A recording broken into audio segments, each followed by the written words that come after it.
I'm Jonathan. I played in a band called Another Victim that was around at one time. A discography that's coming out on Closed Casket Activities. Why the discography? Why now? You know what? The guy Justin who does the label is a friend of mine, and I was thinking about it one day. Another Victim had all these random releases, some of which aren't in print anymore, and I know there's still a couple people out there who would kind of like to see like a definitive version of it. And I hit him up on the idea, and he loved it, and we tracked down all the pieces we needed to do a complete discography, and we're finally getting it rolling. Jonathan Buskey from Another Victim and Don Naylor are working on the layout. And everything's coming out awesome. So there's going to be a limited 7-inch. Actually, I think it's going to be a 5-inch. I can't remember, 7-inch, 5-inch, just one of the two. And a double disc digipack discography, which I'm psyched to see. You guys did a number of splits. Well, you did the split with... We did a split with Shiloh. We did, I guess starting from the beginning, we did a first EP on Stillborn Records called Portrayal of Vengeance. After that, we did another EP that's intended as a full length, but turned into an EP on Equal Vision called Apocalypse Now.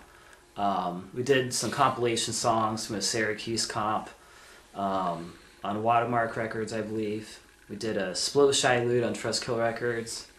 We did a self-released sort of demo, kind of a swan song of Another Victim's last work, which was 3 songs, and so all that's going to be collected, as well as demo material, some unreleased songs, some live songs.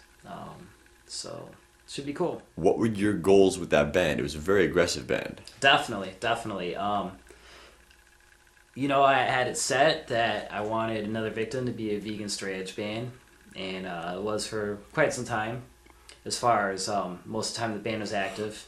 And in the beginning, I started that with Andy, and we just wanted to do a fun band, something kind of pounding, and something that had, something pretty fast at times, and aggressive and pissed off, and we were looking to maybe get a 7-inch put out someday and have a couple people like us, and during its course, everything worked out awesome. I mean, we're fortunate enough to do like Cold Tour with Earth Crisis, VOD, Fury of 5, all kinds of fun stuff, Turmoil, One King Down. So we're fortunate enough to have some very cool friends that helped us out. And we did pretty well. We also made every single mistake you could possibly do in a band business-wise, hence why we fucked everything up and the band went down the tubes. But, as a live and learn, and we've had a lot of lessons out of that band, and we had some great times, and that was the earliest of bands for a circle of people that continue to play together in bands to come after that for The Promise and Santa Sangre. Definitely proud of the achievements from that band. Having been a vegan straight edge band, obviously the band had a certain goal, certain motive. Right. To spread awareness of some sort. What exactly did the band want to put forth? Another Victim was a vegan straight edge band, and of course we discussed those topics and some other political topics. As a younger band for us, and we lyrically we kept it very dark, to make it fun as well. And as Another Victim went on, Andy proceeded to get more creative with the lyrics, and they became more in depth, awesome. You could see that from progression from the earliest stuff to the split with Shiloh to the last demo that we did. And so that Another Victim was a pretty basic band, politically, and it said what it said, and during its run, it was good. What are some of the things that I think people can learn these days from a band like yours? Well, these days and those days are two different things. And I don't think a lot of people are really too interested in learning. For those who are, I mean, they could definitely, get some, awesome stuff out of it. One of the things that we always said with Another Victim is you don't learn and live by staying in hardcore. You use hardcore as a stepping stone, and you live and learn outside of that.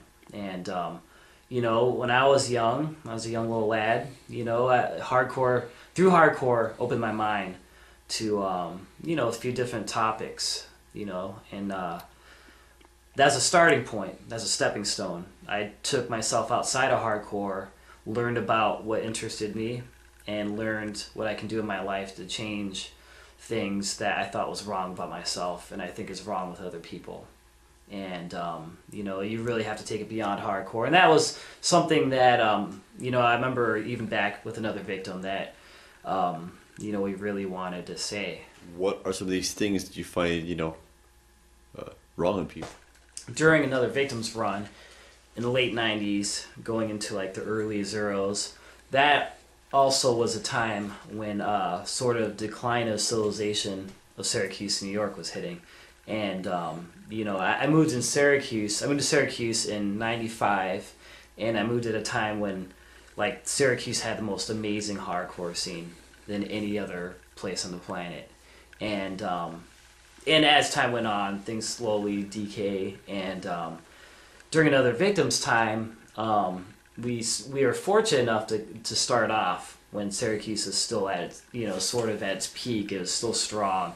But, as Another Victim went on, it also went through a change in Syracuse. And not just Syracuse, this is everywhere, but especially in Syracuse where, things slowly started to dissolve into nothingness. And people, you just realize that, the only reason why they're interested in anything in the first place was, to impress chicks or to get those kind of chicks, they would say, or, I'm going to be vegan or straight edge because that's what I'm supposed to do because all my friends are, and if you ask them, like, why are you vegan and straight edge? And they'd be like, oh, because I'm vegan and straight edge, like they couldn't answer that, they couldn't give you like a discussion on outside of a hardcore show on how your life applies to the outside world and what its effects are. So, needless to say, Another Victim, we were seeing a lot of friends come and go really quick, and it's not really a disappointment, on the end everybody goes pretty much, there's a smallest handful of people that are still around from those days, and the people that are still around will always be around. But everybody else is come and gone, and it's not a disappointment because as time goes by, you don't rely on anybody. You keep yourself very strong. That's the only thing you care about in life, and nothing else matters. It's you live a life true to yourself, and it's another thing. I remember with Another Victim, choose vegan, choose straight edge for yourself. It's not a trend that you do because it's cool or you're trying to impress somebody. You do it because that's how you feel is the right thing to do, in a world as fucked up as the one we have to walk across every day.